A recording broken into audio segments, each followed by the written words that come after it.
Lyle and Erik Menendez were sentenced to life in prison in 1996. The world called them monsters. But two women saw something different. They wrote letters. They fell in love. And they married convicted murderers, knowing they could never consummate the marriage, never live together, never have a normal life. Why would anyone do that? The answer reveals something profound about love, redemption, and what we're willing to sacrifice for someone we believe in. 1996, the verdict had just been delivered. Life in prison without parole. Lyle and Erik Menendez were now convicted murderers. Their faces were on every news channel. Their names were synonymous with greed and violence. Most of America had moved on. The case was closed.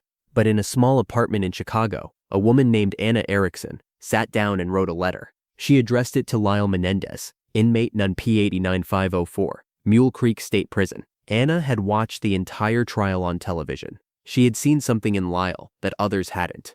Beneath the prosecution's portrayal of a cold-blooded killer, she saw a damaged young man who had been failed by everyone. Her letter was simple. Dear Lyle, I don't know if you'll read this, I don't know if you'll respond, but I wanted you to know that someone believes you, someone understands, that what happened to you was real, and someone thinks you deserve more than what the world is giving you. Minus Anna. She mailed it. She didn't expect a response. 3 weeks later, she got one.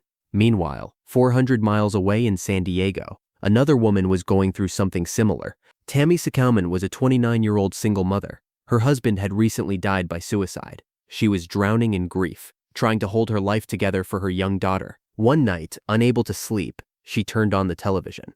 Court TV was replaying the Menendez trial. She watched Erik Menendez testify about the abuse. She watched him break down on the stand. She watched him describe the fear and the pain, and something in her recognized something in him. Tammi had been abused as a child. She understood trauma. She understood why people don't speak up. She understood why abuse victims sometimes make terrible choices. She wrote to Erik, Dear Erik, I'm a survivor too, and I believe you, minus Tammi. She had no idea that letter would change both their lives forever. What happened next wasn't just a prison romance. It became a psychological case study in why people fall in love with convicted criminals and what that says about all of us. Before we continue with Anna and Tammi's stories, we need to understand something. Prison relationships are more common than you think. Thousands of inmates across America receive letters from people they've never met. Some of those letters turn into friendships. Some turn into romances. Psychologists call it hybristophilia, attraction to people who have committed crimes. But that term doesn't fully capture what's happening. Dr. Catherine Ramsland, a forensic psychologist who has studied these relationships for decades, explains, it's not just about being attracted to danger or violence. It's often about seeing potential for redemption, about believing you can save someone, about connecting with another broken person, and building something meaningful from the wreckage. There are several psychological factors at play. 9. The fantasy element. Prison relationships exist in a controlled space. There's no daily stress of bills, housework, or normal relationship conflicts. It's pure emotional connection through letters and short visits. 9. The savior complex. Many people who pursue these relationships believe they can fix or redeem the inmate. They see themselves as the one person who truly understands. 3. Shared trauma. Many women who marry inmates are trauma survivors themselves. They recognize pain in others and want to help heal it. Or the unconditional element. In prison, there are no other options. The inmate can't cheat, can't leave, can't choose someone else.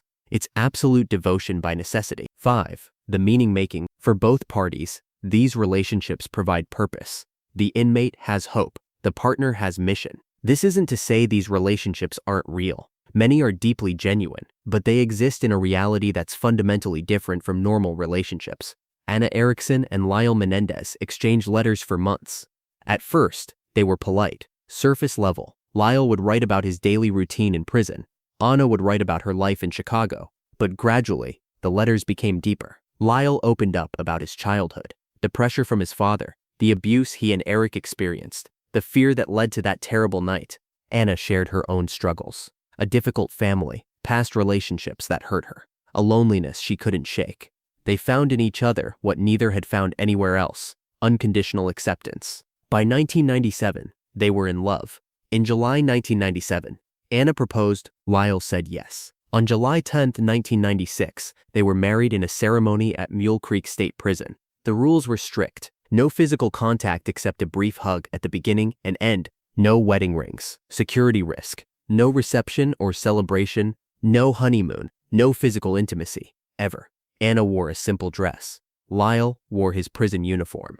They couldn't kiss. They couldn't hold hands during the ceremony. But they were married. The media reaction was swift and brutal. Headlines screamed, "Woman marries killer Menendez brother in prison farce." Talk show hosts mocked her. What kind of person marries a murderer? Anna's family was devastated. Her parents stopped speaking to her. Her friends didn't understand. But Anna didn't care. In an interview with CNN, she defended her choice. "I love Lyle, not for what he did, but for who he is. He made a terrible mistake, but he's not the monster everyone thinks he is. He's thoughtful. He's kind. He's working every day to be better, and I want to be part of that journey." The interviewer pressed her, "But you can never have a normal marriage, no physical relationship, no living together, no future. Why put yourself through that?" Anna's response was simple. "Because love isn't about what you get, it's about what you give, and I choose to give this." For 4 years, Anna and Lyle's marriage worked. They wrote letters daily. Anna visited every week, driving hours to the prison. They talked on the phone, collect calls, expensive. They built a life within the limitations. Lyle later described it as the most honest relationship I'd ever had. "There's no pretense in prison," he said. "Anna saw me at my worst, literally. No money, no status, no freedom, and she still chose me. That meant everything." But by 2001, cracks were forming. The reality of a marriage without physical intimacy wore on Anna. She was in her early 30s. She wanted children. She wanted a partner she could actually touch. The distance was also crushing. Anna had to arrange her entire life around prison visitation schedules. She couldn't travel, couldn't pursue career opportunities, couldn't have a normal social life. Friends would invite her to events. "Bring your husband." She'd have to explain. "He's in prison for murder." The conversations would end awkwardly. By 2001, Anna realized something painful. She loved Lyle, but she couldn't live this way forever. She filed for divorce. Lyle didn't fight it. He understood. In his final letter to her, he wrote, "Anna, you gave me something I never thought I'd have. You made me feel human again. You showed me that I was more than my worst mistake. I will always love you, and I want you to have the life you deserve. A real life, with someone who can actually be there for you.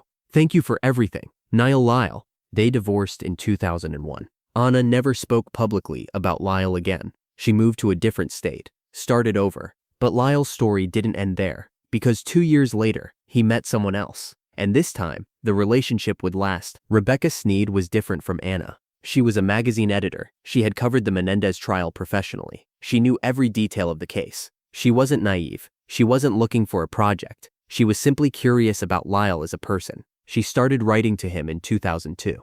Initially, it was professional, research for an article, but something shifted. Rebecca saw in Lyle what Anna had seen: intelligence, remorse, growth. But Rebecca also had something Anna didn't: realistic expectations. She knew from day one what this relationship would be. No physical intimacy, no children, no normal life. And she made peace with that before she ever fell in love. They married in November 2003. Unlike Lyle's first wedding, this one was quiet, no media, no fanfare, just a simple ceremony. Rebecca has never given a major interview. She maintains strict privacy, but in a rare statement to People magazine in 2017, she said, "I married Lyle because I love him, not because I think I can change him, not because I have some fantasy about who he might be. I love him for exactly who he is right now, and that's enough for me." That marriage has lasted 21 years.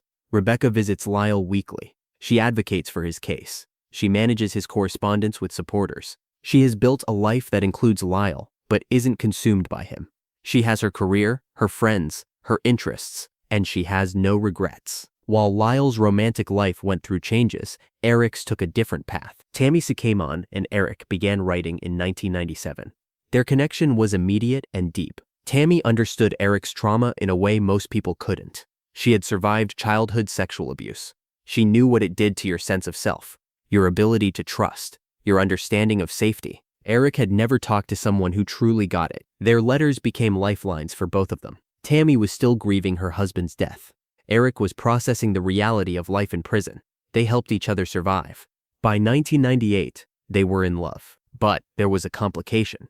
Tammi was still technically married. Her husband had died, but the divorce hadn't been finalized before his death. She had to wait until 1999 to legally marry Erik. On June 12, 1999, Tammi and Erik were married at Folsom State Prison. Like Lyle's wedding, it was brief and restricted. no physical contact, no normal celebration. But to Tammi, it was perfect. I didn't need a big wedding, she later wrote. I needed Erik, and I got him. Tammi has been open about the difficulties of being married to an inmate. In her book, They Said We'd Never Make It, she details the challenges. The visits, driving 3+ hours each way to the prison, going through security checks, invasive, degrading, sitting in a crowded visiting room with no privacy, being watched by guards the entire time, only being allowed to hug at the beginning and end, having to leave after just a few hours. The phone calls. All calls are collect. Expensive $15 per call. All calls are recorded and monitored. Limited time slots. Dropped calls and technical issues. No privacy.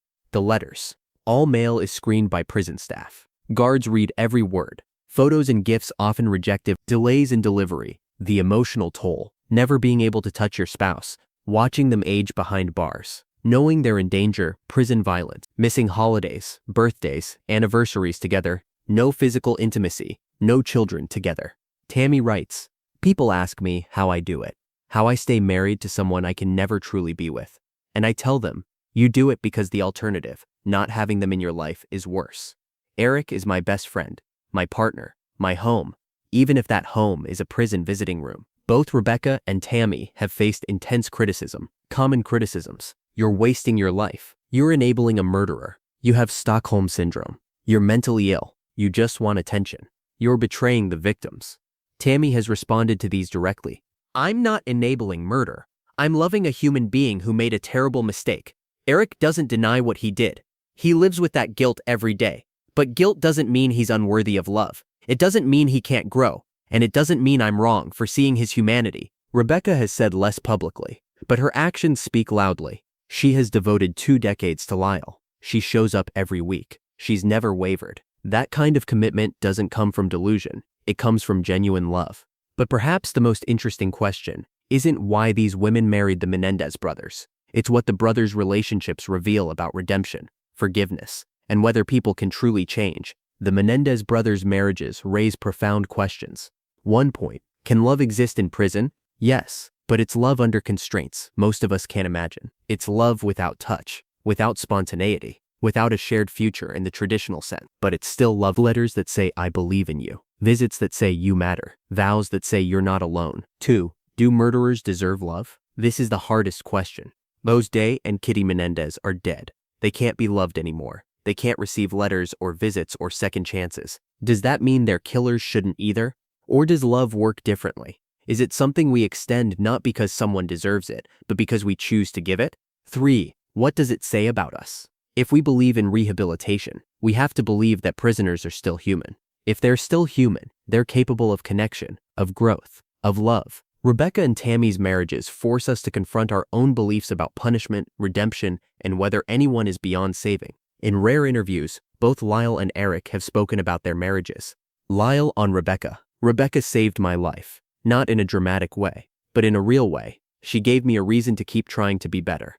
She sees me, really sees me, and still chooses me. That's a gift I never thought I'd receive. Erik on Tammi. Tammi understands me in ways no one else ever has. She's been through trauma. She knows what it does to you. She doesn't judge me for my worst moment. She helps me work through it.